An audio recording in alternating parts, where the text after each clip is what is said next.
સચ્ચિદાનંદ ભગવાનની જય.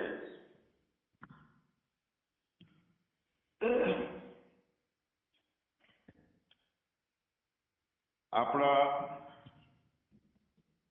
ત્રણ અવસ્થાઓથી સંબંધ થાય છે આપણો પોતાનો, અને એ ચેતનાથી અને બુદ્ધિથી બંને દ્વારા થાય છે. એટલે બંને ભેગા થઈને જે ઈચ્છા ઉભી થાય છે એ વૃત્તિ બને છે. તો ત્રણેય અવસ્થાઓનો સંબંધ વૃત્તિથી થાય છે. જાગ્રત, સ્વપ્ન અને સુષુપ્તિ, આ ત્રણ પ્રકારની અવસ્થાઓ છે. તો જાગ્રત અને સ્વપ્નમાં વૃત્તિ ઊભી થાય છે, સુષુપ્તિમાં થતી નથી. તો જાગ્રત અને સ્વપ્નમાં અંતઃકરણની વૃત્તિ છે. નામ આપે છે અંતઃકરણ, કારણ કે ચેતના છે એ પોતે વૃત્તિ બની ગઈ, અંતઃકરણ બની ગયું ચેતના પોતે. તો જેટલા જેટલા પુરુષાર્થો થાય છે એ પણ કરનાર તરીકે ચેતના કરતા બની જાય છે, સાથે અંતઃકરણ હોય છે. તો સંસારની પ્રાપ્તિ અને એમાં સુખો અને દુઃખો જે ઉભા થાય છે, અહમતા અને મમતા ના ભાવો ઉભા થાય છે અને વાસના ઉભી થાય છે. તો બધાનો હેતુ શું છે કે ચેતના અને બુદ્ધિ સાથે જોઈન્ટ રહે છે. એટલે આખો સંસાર ખડો કરી નાખ્યો. જો એક વખત ચેતનાની અંદર બધી સજગતા આવી જાય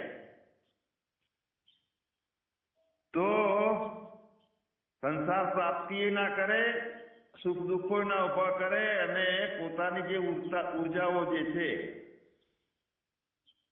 એ સારી રીતે સારી દિશામાં બધું ઠીકઠાક કર્મ થાય બધા. તો અંતઃકરણ વાળી ચેતનાની જરૂર તો છે. મોક્ષની ઈચ્છા થઈ કે નહીં, તો અંતઃકરણ સાથે હોય તો ઈચ્છા થાય છે. તો વૃત્તિની જરૂર છે મોક્ષ પ્રાપ્તિના હેતુ માટે. અને સંસાર પ્રાપ્તિ ના હેતુ માટે જરૂર છે, પણ સંસારની અંદર આપણે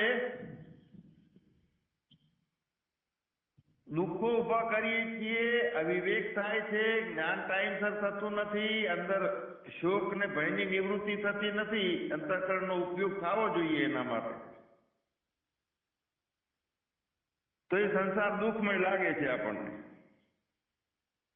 જે આ જીવ ચૈતન્ય છે એ એની ચેતના ઉપર એટલે કે વૃત્તિ ઉપર આરોહિત થઈ અને વિષયોને પ્રકાશે. એટલે પ્રકાશની સહાયતા એ વૃત્તિ નું મુખ્ય હેતુ છે.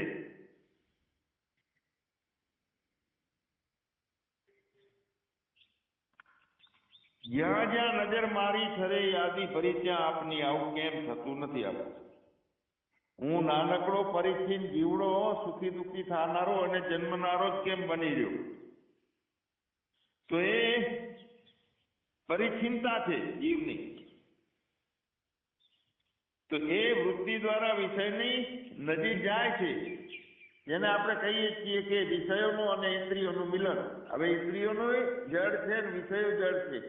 મિલન તો થાય છે પરિચ્છિન્ન જીવનું ઇન્દ્રિયો અને વિષયો સાથે. એટલે વૃત્તિ જે છે એ એટલે કે ચેતનાની અંદર પરિપૂર્ણ બોધ થાય તો અંતઃકરણનો ઉપયોગ થતો હોવા છતાં પોતે કાયમ સાક્ષી ભાવમાં રહી શકે. પ્રતીતિઓ પણ અંતઃકરણના કારણે થાય છે.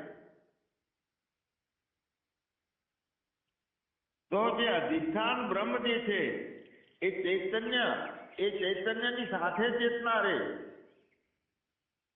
પરિચ્છિન્ન જીવથી એટલે જીવ એ મુખ્ય ચેતના એ ચેતનની સાથે રહે તો એ જીવ નથી પછી, પણ એ ચેતના ચેતનની સાથે હોય જ છે અને સાથે સાથે અંતઃકરણને પકડી રાખે છે, એટલે જીવ થઈ ગયો. તો અંતઃકરણને અને જીવને બનાવવા માટે મુખ્ય આ ચેતના જે છે એનો હેતુ એ પુલનું કામ કરે છે. એમ આપણા જીવનમાં આનંદ અને દુઃખ, પરમાનંદ અને દુઃખ વચ્ચે આ ચેતના છે એ પુલ છે. જો ચેતનાને વ્યવસ્થિત રીતે સેટ કરવામાં આવે જીવનમાં તો એ પરમાત્માની અભિવ્યક્તિ એ કરાઈ આપે છે આપણને. પણ ચેતના જે છે એ આપણી ડોળાયેલી છે, માન્યતાઓથી ભરેલી છે, ગ્રંથિઓમાં પડી છે, ઊંધું પકડેલું હોય ચેતનાની અંદર, એટલે અંત અનંતનો તંત તૂટતો નથી. ત્યાં જે વૃત્તિ બને છે તો અંતઃકરણ વગરની વૃત્તિ બને છે અને પ્રતીતિઓ થાય છે અંતઃકરણના કારણે. અંતઃકરણની વગરની વૃત્તિ બને છે તો તે સાક્ષાત સાક્ષી ભાષ્ય થઈ ગયું આખું જગત. પણ સાક્ષીમાં જગતની પ્રતીતિ થાય છે તો ત્યાં અંતઃકરણ કામ કરતું હોય છે, પણ અંતઃકરણની અંદર અજ્ઞાન નથી હોતું, શુદ્ધ સત્વ હોય છે કે જે તત્વ તરીકે આપણને જ્યાં જોવું ત્યાં તને ભાળો એમ બધે પોતાના સ્વરૂપને જોવું હોય તો સત્વના પ્રભાવ વાળું અંતઃકરણ જોઈએ. તો અંતઃકરણ ચોખ્ખું જોઈએ, ચેતના ચોખ્ખી જોઈએ. જરૂર પડે છે ત્યારે ચેતના અંતઃકરણ સાથે જોડાય છે અને ના જોડાય ત્યારે સાક્ષી સાથે રહે છે. તો બધું પ્રતીતિમાં અંતઃકરણના કારણે જ જણાતા હોય છે, સર્ગો પ્રતીતિમાં. હવે અહીંયા આ મુખ્ય વાત આપણે સમજીએ ને તો આ જે ભવાટવી વાળો સંસાર સાગર છે એની પાર ઉતરી શકાય. આ જીવનની અંદર આપણને આપણી પ્રકૃતિ દત્ત જે સ્વભાવ છે એ પણ નડે છે અને અલગ અલગ પ્રકૃતિના વ્યક્તિઓ આપણી સામે આવે છે, અલગ અલગ વાસ્તવિકતાઓ આવે છે, અલગ અલગ કર્મો કરવાનું આવે છે, અનેક પ્રકારના વિષયોમાંથી પસાર થવાનું આવે છે. તો હવે એનો પ્રકાર કયો આપણે આપણી અંદર સેટ કરવાનો કે મારે કેવી રીતે જીવન જીવવાનું છે. ન્યુટ્રલમાં જીવીએ છીએ તો સારી વાત છે, પણ સાથે સાથે જો સાચી સમજ ઊભી નથી થયેલી હોય તો ન્યુટ્રલના બદલે પહેલો બીજો ગેર પડી જાય. ગેર ચોકડી ખરાબ થઈ ગઈ હોય તો વગર પાડે પહેલો બીજો ત્રીજો ગેર આવી જાય. એટલે આ સંસારમાં અલગ અલગ પ્રકૃતિના મહાપુરુષો મળે છે, અલગ અલગ શબ્દો મળે છે, જ્ઞાનો મળે છે, શાસ્ત્રો કેટલા પ્રકારના છે. તો હવે અહીંયા બારે બધું નોખું છે, સમજી લો. તો પોતાને સેટિંગ કરવાનું છે, એકરૂપતા જોવાનું. આપણી પ્રકૃતિ સ્વભાવ જે છે, બુદ્ધિની શુદ્ધિ કેટલી છે, ચેતનાની શુદ્ધિ કેટલી છે, એ આપણે આમ આપણું કશું નથી, પણ આપણું જીવન છે, જીવીએ છીએ નિર્ગુણ નિરાકાર સગુણ સાકાર તરીકે લીલાની રમત કરવી છે. એના બદલે ફસાવું નથી, લીલા જ કરવી છે. તો એની અંદર આ બધું સેટિંગ ગોઠવવું પડે ઠીકઠાક. બધા સ્કેર પાતો, બધા સ્ક્રુઓ વાઇસરો મૂકી કમ્પ્લીટ સેટ કરવું જોઈએ જીવનને. તો આપણો સ્વભાવ આપણો બનેલો છે, આપણી બનાવટ છે, આપણા સંસ્કારના કારણે આપણો સ્વભાવ બનેલો છે, આપણી આદતોના કારણે આપણો સ્વભાવ બનેલો છે, પ્રકૃતિ દત્ત. પણ જ્યાં લક્ષ્યમાં છે તે બધું છૂટે છે લક્ષણામાં. પણ લક્ષ્મણ તો એ તો એક હોવું છે, પણ ચાલુ જીવનની ગાડીમાં વચ્ચે કઈ પગથિયું બગડી જાય કે દરવાજો તૂટી જાય કે નીચા પડવાનું ના થાય એ જોવાનું છે. તો આપણા જેટલા કર્મો આપણા જે થતા હોય છે તે આપણા સ્વભાવ અનુસાર થાય છે. આપણી નજરીઓ જે છે, આપણો દ્રષ્ટિકોણ છે, આપણી જે માન્યતાઓ છે એના આધારે આપણા કામો થતા હોય છે.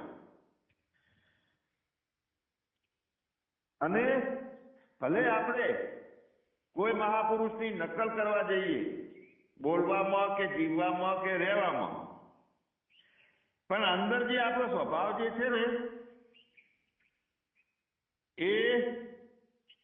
એમાં પછી નકલ નથી થતી.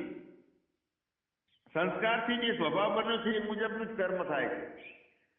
પણ ઈચ્છા થાય ને બહુ કોઈને જોઈને કે આવી રીતે જીવવું છે, આ મને જોઈને એવું બધાને થતું હોય કે મારે શિષ્યો નથી કરવા, મારે મોટા આશ્રમ નથી કરવા, મારે પંચફાળા નથી કરવા, મારે જ્ઞાનીઓના ટોળા વધારવા નથી, એવી ઈચ્છા થાય, પણ અંદર મૂળમાં જે એનો સંસ્કાર પડ્યો છે એ વધારે પડતી ઈચ્છાઓ થાય તો સંસ્કાર બદલાઈ જાય, તો એ પ્રમાણે નકલ કરતા કરતા અક્કલનું કામ થઈ જાય.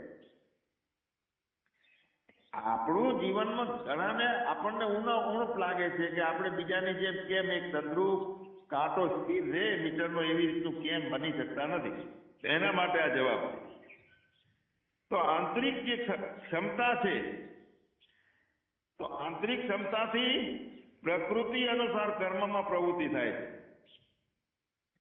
આપણી અંદરની માન્યતા અને સામે પ્રકૃતિ બંનેને અનુસાર આપણા કર્મો થાય છે. એમાં આપણી માન્યતા અને આપણો સંસ્કાર મુખ્ય ભાગ ભજવતો હોય છે. એટલે નજરે બદલાય નહીં તો નજરિયા ના બદલાય, અને નજરિયા ના બદલાય તો કિસ્તિકા રૂપ ના બદલાય. આપણે આખી દશાને પલટી મારવાની છે. તો અંદરથી સંસ્કારો જે વીણીને આપણના જરૂરના નથી એ સંસ્કારોને બાદ કરવા જોઈએ, બંધ કરવા જોઈએ. તો ધીરે ધીરે પોતાની યોગ્યતા એ મુજબની વધે તો આગળ વધીને લક્ષ્ય સુધી પહોંચી શકાય. પણ લક્ષ્ય જે છે એ પ્રથમ નિર્ધારિત હોવું જોઈએ, ગોળ પહેલા નક્કી હોવો જોઈએ. એમને નીકળી પડ્યા કે ભાઈ મારે તો બ્રહ્મ છું અને ક્યાં મારે જ્યાં ઈશ્વર લઈ જાય અહીંયા જાશું તો એ ભલે થાય એમ, પણ નક્કી હોય કે આ ગામમાં જવું છે તો ભટકવાનું ના થાય, ખોટું. હવે જે સંસ્કારો અંદર બન્યા છે એ તો ફળ આપી દે છે, પણ એના એ સંસ્કારોમાં સબ્લિમેશન થાય, કરંટ વધે, ઉર્જાઓ એની સાથે વધે, માન્યતાઓ ઘટે, તો એ સંસ્કાર બીજી રીતે ફળ આપી દે, સારી રીતે આપે, પણ ભોગવવા પડે છે સંસ્કારોનું ફળ. એટલે કીધું છે કે બીજાનો ધર્મ છે એ ભયાવહ છે, ધર્મ ભયાવહ, એટલે પોતાના સંસ્કાર મુજબ કરીએ જે કઈ કાર્ય તો સાચી દિશા પકડાય. સમજી લો કે કોઈને બોલવાની ઈશ્વરે ક્ષમતા આપેલી છે, એવા સંસ્કાર બનેલા છે, રાત દિવસ એ સપના જોયા છે, તો એ રીતે આગળ વધી શકે. કોઈ ભક્તિની રીતે, કોઈ નામ જપની રીતે આગળ વધી શકે, કોઈ જ્ઞાનને પકડીને આગળ વધી શકે. પણ મારી ક્ષમતા જ્ઞાનની છે અને હું બીજી ક્ષમતામાં રાખું તો મુખ્ય લક્ષ્ય જે છે આપણો સંસ્કાર જે છે એ મુજબનું જ પરિણામ મળશે. બીજાનો ધર્મ ભયાવહ છે, એટલે પોતાના સંસ્કાર મુજબ જે કાર્ય કરવાનું એમાં વધારે ઝોક આપવાનો પ્રયત્ન કરવો જોઈએ, પોતાની જે ક્ષમતા છે એ મુજબ, તો સિદ્ધિ મળે. આપણે બનાવટી આચરણ કરતા હોઈએ બીજાનું, આપણી ક્ષમતા ના હોય છતાં તો કરવું જોઈએ, કાંઈ વાંધો નથી. એવી ઈચ્છા થઈ છે તો એ ઈચ્છાને વધારવી જોઈએ. સારા વિષયમાં સિદ્ધિ મેળવવા માટે, મોક્ષની પ્રાપ્તિ માટે બીજા જે જીવે છે એમ આપણી ક્ષમતા ના હોય ને અંદર સંસ્કાર ના હોય તો જીવવું જોઈએ. પરાણે એ મુજબનો ઢાળવો જોઈએ આપણી ચિત્તની વૃત્તિને. તો બનાવટી આચરણ કરતા હોઈએ તો શરૂમાં તો સારાની કોપી કરીને આપણે આચરણ કરાય તો બરોબર છે, કરવી જ જોઈએ. મહાપુરુષો સંશ્રયનો મતલબ શું છે કે એનું જીવન જોઈ અને એના અનુસાર આપણે રહીએ, એ સિદ્ધાંતોને ઉતારીએ અને પ્રશ્નો પૂછીએ. તો સારાની કોપી કરીને આચરણ કરાય અને સંસ્કાર જે છે તે કર્મમાં ઢાળે છે. પછી મુજબના આપણને સંસ્કાર છે, આપણો જે બનાવેલો સંસ્કાર એ આપણને કર્મમાં ઢાળે છે, એટલે રોડ તૈયાર થાય છે. હવે રોડ બનાવતા નથી આવડતો તો 4-5 વખત રોડ ફેલ થાય અને નાપાસ થઈ જાય, પણ એની રીત શીખી લેવી જોઈએ રોડ બનાવવાની, કે ભાઈ પાકો રોડ એક જ વખતે કેવી રીતે તૈયાર થઈ જાય. ભગવાન આ સંસાર સમુદ્ર જેવો છે એને તરવાનો છે, નદી છે એ જીવન છે, તો નદી અને નાવ બંનેનું મિલન થાય છે. તો નદી અને નાવ બંને દ્વારા આપણે નદીને પાર કરવાની છે. આપણે તો નાવ શું છે? આપણી ચેતના છે, આપણી બુદ્ધિ આપણને જે મળી છે શુદ્ધ હોવી જોઈએ, અને પ્રકૃતિ મુજબ આપણો જે સ્વભાવ બનેલો છે, સંસ્કાર છે, એ મુજબ સમાધાનને ગોઠવવાનું હોય છે આપણે. તો તે નાવ તરીકે એનો ઉપયોગ કરીએ છીએ બુદ્ધિનો આપણે દરેક જગ્યાએ. હવે ભૂલો ક્યાં થાય છે? આપણી માન્યતાઓની ભૂલો હોય છે. ઘણી વખત એવું થાય છે કે વારંવાર ભૂલો થાય કામમાં. ગેસ ચાલુ રહી જાય કે લાઇટનું ચાલુ રહી જાય, કોઈને આયા હોય તો આવકાર દેવાનું રહી જાય, કે કોઈ આપણું કામ કરવાનું છે એ એક બાજુ પડ્યું રહે બીજું થાય, તો એ વધારે બ્રહ્મનિષ્ઠ છે એટલે એવું થાય છે. એવું નથી, વધારે ડફોળ છે. કેમ કે આપણે ઊંધું ટાળી નાખી સમજને કે મારે તો હું ધ્યાનમાં હોઉં છું ને એકાગ્ર હોઉં છું એટલા માટે. તો ના, એ આપણી ઉર્જાઓની સમતુલા જે છે ને, સંતુલન નથી ઉર્જાઓનું. એકાગ્રતા કેળવવી પડશે એના માટે. ઉર્જાઓને રોજ એક આમ સ્થિરતા પોતાની, અને જેટલું સહજમાં જે તરત જ પૂર્ણાઓ આવે છે પડે એ મુજબનું કામ, પછી ડોળાયેલી ભૂતકાળ અને ભવિષ્યકાળમાં રમતી રહેલી આપણી બુદ્ધિ હોય તો શુદ્ધ પૂર્ણાઓનો પ્રકાશ ના થાય એની અંદર. એટલે બધું બાહ્ય જીવન બગડે એમાં. તો સમસ્યા શું છે? સમસ્યા એ નથી કે આપણે દેહમાં છીએ, એવું અજ્ઞાન નથી. ભલે ઉર્જાને ગોઠવી નથી, આપણે સંતુલન કર્યું નથી ઉર્જાઓ. તો સમસ્યા એ છે કે તમે ખુદ દેહ માની બેઠા છો, કારણ કે હજુ સંસ્કાર દેહ માની બેઠેલાનો અંદર રહી જાય છે, અને અથવા જ્ઞાનમાં ઊંધું જ્ઞાન પકડી જાય છે કે જે આદતો છે એને વારંવાર આપણે પુશ કરીએ છીએ ખોટી માન્યતાઓથી. ભ્રાંતિ જે છે એ ભ્રાંતિઓનું નિવારણ થાય તો ભ્રાંતિની પડેલી ગાંઠ ઢીલી થાય. એટલે જે પકડાયેલો છે આપણો વિરુદ્ધ સ્વભાવ પકડ્યો છે, બીજાનો સ્વભાવ મુજબ આપણે દોડવા જઈએ છીએ, તો પણ એ ખોટું છે. આપણી દશા જે છે, વાસ્તવિક દશાની પલટી મારી અને બ્રહ્મનિષ્ઠા લાવવાની છે.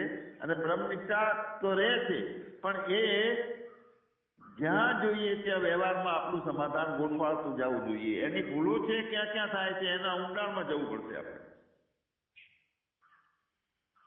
તો દશા પાલટી ક્યારે મારે? કે અંદરની માન્યતાઓની બધી ગાંઠ, જીવનની હેબિટ જે છે એ ઢીલી પડી જાય, એમાં પરિવર્તન આવે. તો આપણે તે નથી કે તેમાં નથી કે જે દેખીએ છીએ.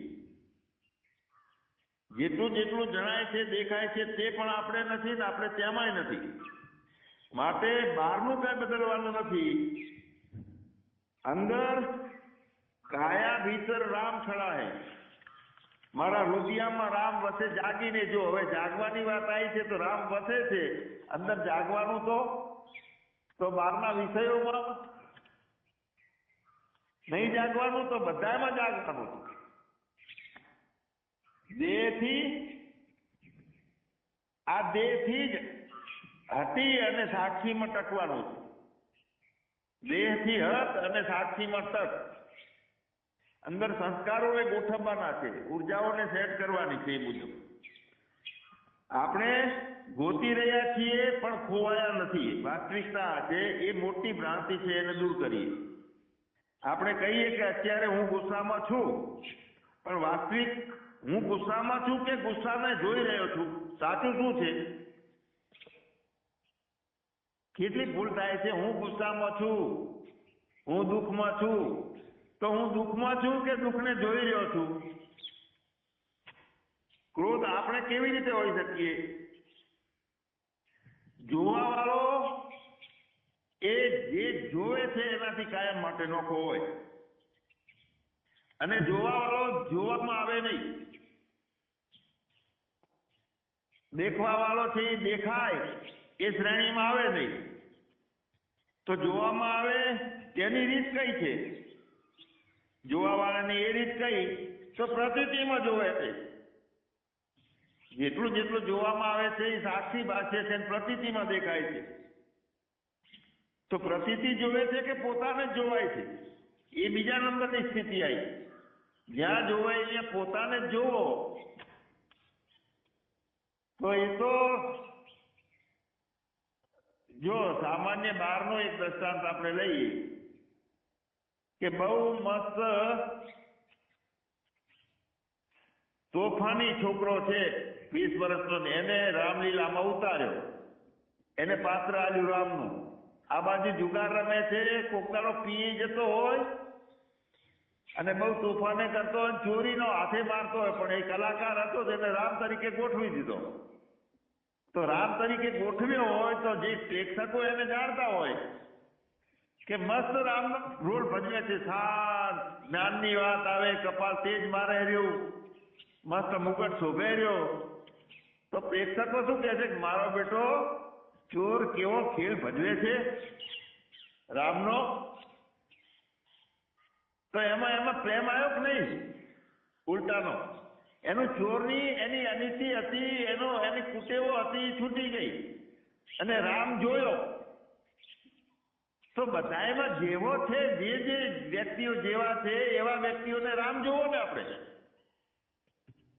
નાટકમાં ખબર છે કે આ પેલો બકુલિયો મિસ્ત્રી છે અને રામલીલા ભજવે છે, રામ બન્યો છે, સાલો તોફાની હતો. તો એ વખતે એના અવગુણો ઢંકાઈ જાય, મારો બેટો કેવો રામ બન્યો છે. તો આ કૂતરો હોય તો કૂતરાને તોફાન કરતો હોય, હેરાન કરતો હોય, ચંપલો લઈ જતો હોય, આપણી ગાડીમાં એકી કરી જતો હોય, છતાંય એ રામ મારો બેટો જો કેવો કૂતરા રૂપે બન્યો છે, ખેલ કરે છે. તો આ અંદર જોવાનો નજરિયો જે છે આપણો એ એટલે બધું જોવા વાળો આપણે બની જઈએ છીએ કે પ્રતીતિ જોવાય છે કે પોતાને જ જોવાય છે, બધે કે સાક્ષી જ છીએ, એ તપાસવાનું આપણે. તો શું તપાસવાનું કે આપણે મુક્ત છીએ કે બંધનમાં છીએ, કોઈ ચિંતામાં છીએ કે કોઈ બળતરામાં છીએ, એ સતત તપાસવાનું છે કે પછી કાંઈ નથી. એટલે ભગવાન સંબંધો અને બહારના પદાર્થોના જોડાણથી છૂટીએ તે મુક્તિ. તો એનો અભ્યાસ રોજ કરવાનો છે, જોવાનું, સાક્ષીમાં ઠરવાનું છે. જોવાય છે, દેખાય છે, એમાં ભેગા રમવાનું નથી, રમણ કરવાનું છે, ભ્રમણ કરવાનું નથી. તો સાક્ષીમાં રહીને જુઓ. કોઈ ભાવના ઉઠે તો અંદર જ પોતાને એમ કહી દઈએ કે આ બધું થઈ રહ્યું છે, પણ તે હું નથી.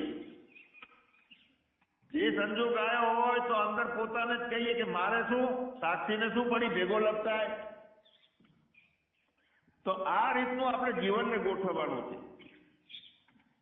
અને આ જ કરવાનું છે. બીજી કોઈ સાધના ના કરીએ તો પણ ચાલશે, તો પછી કોઈ સંઘર્ષ નથી અને સંઘર્ષ કરવાનો ના આવે. હવે જો મોક્ષ કોઈ ભવિષ્યની ઘટના નથી, એટલે એ ભૂલ ના થાય આવતીકાલે મોક્ષ મળશે ના, અત્યારે સ્વીકાર થશે તો અત્યારથી જ મોક્ષ ચાલુ છે. અને ભવિષ્યની ઘટના નથી અને ભૂતકાળ મારામાં નથી. ભૂલી જા ભૂતકાળ, ભવિષ્યને સુધાર, વર્તમાનને કરી લે તું મારો, અપી ચેત શું દુરાચાર. એટલે ભવિષ્યની ઘટના નથી મોક્ષ છે, એ રોકડીયો વ્યવહાર છે, ઉધારીની કોઈ અહીંયા વાત નથી. જો ઉધારી માની તો ભૂલા પડ્યા આપણે. અહીંયા આપણી ભૂલો સુધી જાય તો ભ્રમણાઓનો અંત છે અને અંત અનંતનો તંત તૂટી જાય તે સંત છે. મતલબ કે તે અત્યારે જ થઈ શકે છે. મોક્ષ છે, ભવિષ્ય છે જ નહીં, ભૂતકાળ નથી. તો ક્ષમતા ઉપર નજર ઠરે પોતાની. મમતાથી દ્રષ્ટિ હટી જાય, ક્ષમતામાં ઠરે. પણ ક્ષમતા અને મમતા વચ્ચે ક્ષમતા ઊભી કરવાની, ક્ષમતા પોતાની. બધું બહારનું જેટલું વ્યવસ્થિત હશે જીવન, ખોટા નિર્ણયો નહીં હોય, ખોટું આયોજન નહીં હોય, તો જ પોતાના સ્વસ્વરૂપમાં ટકી શકાય, સારી ઉર્જાઓ રહી શકે. દુઃખ આવ્યા કેમ, બંધન આવ્યું કેમ, જગત લાગ્યું ખોટું લાગે છે કેમ, મરવાની ઈચ્છાઓ વારંવાર કેમ થાય છે. તો શાંતિથી બેસીએ, વિચારીએ કે કેમ દુઃખ આવે છે, કેમ આપણા ઈચ્છાઓ મુજબનું સમાધાન નથી થતું જ્ઞાનના ટાઈમમાં પણ, તો કેમ સમાધાન નથી કેળવાતું. તો એનું કારણ બે છે. એક છે કે આપણે દરેક કર્મો અવિવેક પૂર્ણ કરીએ છીએ, અવિવેકથી દરેક કર્મો કરીએ છીએ. દુઃખ થાય, અસંતોષ હોય જીવનમાં, આ બધું હતું નહીં, ઉત્પન્ન કર્યું છે અવિવેકના કારણે. આપણે વિવેકપૂર્ણ ઉત્પન્ન થાય કે હું કોણ છું, તરત જ ઠરી જાય બધું. એટલે ભૂલના કારણે સ્વકર્મ સૂત્રે ગ્રથિતો હિ લોક, દરેક વ્યક્તિઓ પોતાની ભૂલોના કારણે પોતાના દુઃખોમાં બંધાઈ રહેલા છે. તો દુઃખથી બચવા માટે વિવેકપૂર્ણ કર્મ કરવું જરૂરી. અને ત્યાં આળસ કરીને ભગવાન બધું કરે છે, હું તો સાક્ષીમાં છું ને બધું થાય જશે, તો થાય જશે એ કહેવા વાળો છે ને એનો સાક્ષી બીજો છે. એ પોતે સાક્ષી છે, ફૂટી જાય છે અને જગતમાં રમવા માંડે છે ને એને ખબર નથી. આ બધું થઈ જશે કહેવા વાળો સાક્ષી નથી, સાક્ષીમાંથી હટી ગયો. આપણી આળસ થાય, બધું થાય જશે, આપણે શું, તો આપણે ફૂટી ગયા. જોતારો ને બધું થાય, અંદર પૂર્ણાઓને જોવાની છે. સજગતાથી, વિવેકથી બધા ખ્યાલ અંદર આવી જશે. ખોટી ભ્રાંતિઓ અંદરથી છોડવાની છે કે મારે શું, હું ક્યાં કરવા વાળો છું, તો કરવા વાળો નથી. અને કરવા વાળો ના કરવા વાળો કેમ બની જાય, એ પણ ભૂલ છે. તો આ એક અવિવેક છે. વિવેકપૂર્ણ કામ કરવાના છે. જેવી અંદર પૂર્ણ આવે તરત જ ખ્યાલ આવે કે મારે ક્યાં સજગતા રાખવાની છે. તો સાક્ષી છે એ ભેગો લપટાતો જ નથી, પણ અંદર ભારે ભારે લાગે છે. કોને? સાક્ષી લાગે છે. કોઈ પણ કામ આવે તો સાક્ષી નથી લાગતું ભારે, એ આપણી આદત ખોટી પડેલી છે. પૂર્ણ આવે તરત જોઈએ અને તરત એ મુજબનું કરીએ, અને કરતા પણ અંદરથી હટી ગયેલું હોવું જોઈએ. હવે બીજું છે દુઃખ કેમ આવે, બંધન કેમ આવ્યું, કેમ મારું સમાધાન કેળવાતું નથી, તો બીજું કારણ દુઃખ આવવાનું કારણ છે અસંતુલિત ઉર્જાઓ.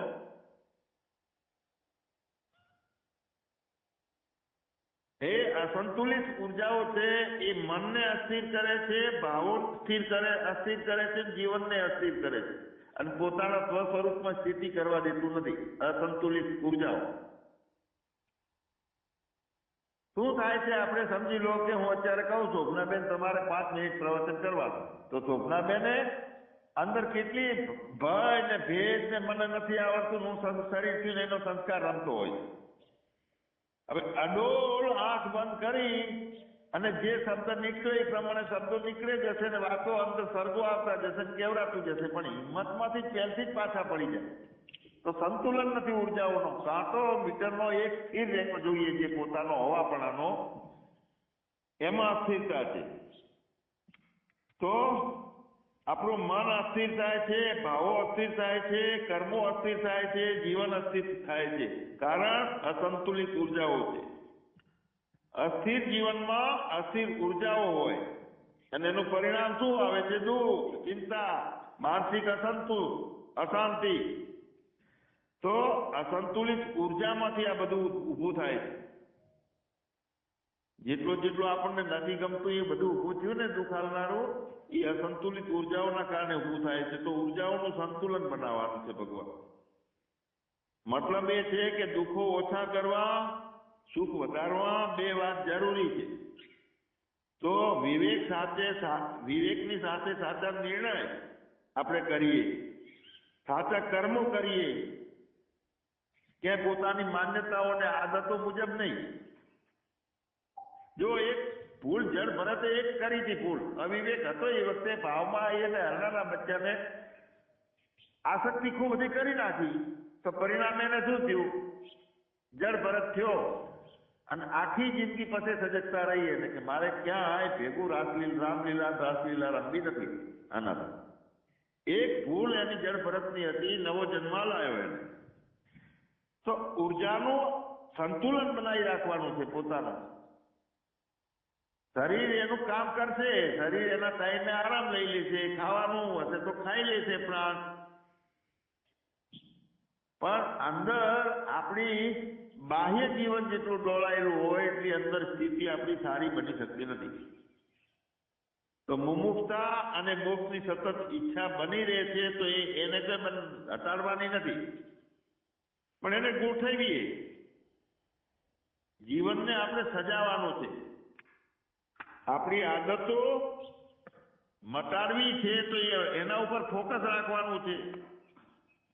એનાથી વિરુદ્ધ પ્રવાહમાં વહેવાનું છે. આદત પાડવાની છે. વારંવાર વારંવાર વારંવાર શરીર ભરેલું રાખે એવી આદત હોય કે ખાવું જ છે, 1 કલાક થાય થોડું ઓછું થાય કે થોડું નાખી દો, તો એવી આદત પડી ગઈ છે. એને કહીએ કે ઉપવાસ તમે ચાલુ કરો, કેરળ આપીએ તો કેવી રીતે થાય? તો એ વખતે હિંમત હોવી જોઈએ કે નથી પીવું પાણી, નથી ખાવું, જોવું શું થઈ જાય છે. તો મન અને બુદ્ધિ કે જે કઈ વચ્ચે અહંકાર ડખો કરે છે, બધા એની ગાંઠો તૂટી જાય, ઢીલા ડફ થઈ જાય. આપણે કે જે માન્યતાઓમાંથી બહાર જ જેને ના આપવું હોય અને જેમ તેમ ચલવી લેવું હોય, એમ લાગે ડાયાબિટીસ છે તો કેરી ના ખવાય, કેરીથી ડાયાબિટીસ વધશે, મીઠાશ આવે છે, પીલું આવે છે, પણ એકલી કેરી ઉપર 2 દિવસ રહેવા વાળા ડાયાબિટીસ મટી જાય. બીજું કઈ નહીં લેવાનું, ફક્ત એકલી કેરી. તો આપણે મનથી માની જગત બનાવ્યું છે ને આદતો બની છે ને એ મુજબનું જીવન જીવાય છે. સતત માતાજીનો ભાવ રાખનારો છે, ઉર્જાઓ એવી રીતની છે, બુદ્ધિ એવી રીતની છે, તો એને પળે જે બધું બને છે એ માતાજીના કારણે, આપણા ભૂલોના કારણે બને છે, સાચું જ બને છે ને એ મુજબનું બનતું જાય છે. એટલે ઘણી બધી આપણે માન્યતાઓ પકડી છે ખૂબ જાતની, અને એમાંથી બહાર નીકળવા માટેનો જે રસ્તો છે, ઉર્જાઓને સંતુલિત કરવાની છે. પોતાને આદતોને જ્યાં સુધી આપણે છોડશું નહીં ત્યાં સુધી કોઈ મેળ આવતો નથી. જુઓ, પેલો એક શેઠના ઘરે ચોર આવ્યો અને પોતે પંડિતજી હતા. પંડિતજીના ઘરે રાત્રે ચોર આવ્યો. ચોર અંદર બેઠો ને પંડિતજી પાસે માગ્યું કે લાય જે હોય આપી દે. કે મારી પાસે કઈ નથી, પણ હું દરરોજ મોજે પેલા મોટા શેઠ છે એના ત્યાં કથા કરવા જે જઉં છું, એ કથા સાંભળવા બે એટલે તું એક અને ચોરી મારજે, હાથ મારી દેજે, હું બધું મળી જશે. તો પેલો કે સારું. બીજા દિવસે મોજે ગયા 9 વાગે, અને કથા ચાલુ કરીને પેલો અંદર હાથ મારવા ગયો. હવે એને કથા થોડી સાંભળી કે બાજુમાં હોશિયાર હતો પંડિતજી, વૃંદાવન છે, ત્યાં કને એક નાનકડો છોકરો છે કાનો, એને હીરા અને માણેક ને હોનું બધું પહેરી અને રાત્રે પેલા જંગલ છે અહીંયા વૃક્ષની નીચે આખી રાત ઘૂરે છે. એ છોકરો છે, દેવી છોકરો છે. તો ખૂબ બધું છે, તો આને નક્કી કર્યું કે વાંચન તો કોઈ હાથ નહીં આવે, આપણે એ જ કરવું છે. પોતે ઘરવાળીને કીધું કે મને તું બનાવી આલ થોડું નાસ્તો રસ્તા માટે મોજ માટે, અને પહોંચી ગયો વૃંદાવન. 40-50 કિલોમીટર હેડી એ જંગલમાં બતાવી જગ્યા મુજબ અહીંયા પહોંચ્યો, જંગલમાં ગયો. હવે જંગલમાં ગયો એટલે એને એમ થયું કે આ છોકરો છે, જો મને ભાવશે તો નાઈ જશે, એટલે હું હંતાઈ લઉં. એટલે ગાડીઓમાં હંતાવાનું કર્યું, એને કાંટા વાગ્યા બધા. હવે એને રસ્તામાં સતત એક કાનો યાદ કરતો ઝાડીઓમાં રાડું પાડો માંડ્યો. કલાક તું કામા ઝડપી આવે ને, હું દુઃખી થઉં છું, મારે તને લૂંટવો છે, મારે તારે બધું પડાવી લેવું છે. તો સતત કાનાનો ભાવ કર્યો. હવે આ બાજુ કાનો અને રૂકમણી બેઠા તો કાનાએ તો મગલ થેલો ઉપાડ્યો એનો કે લાવો મારો ભક્ત મને યાદ કરે છે. રૂકમણી કે ક્યાં જાઓ છો? કે હું જાઉં છું ત્યાં વૃંદાવન. હવે પોતે તો નાનકડો છોકરો બની અને બધું ઠાઠમાઠ કરીને આવી ગયા. હવે આ ચોર ભાઈ બહાર આવી અને કહે છે કે કાના, હું કાનો હેરાન થતો તો કેટલી વખત તને બોલાયો, તું આવ્યો નહીં. તો કે હું આવ્યો ને તમે પુકાર કરે એટલે ના આવી ગયો.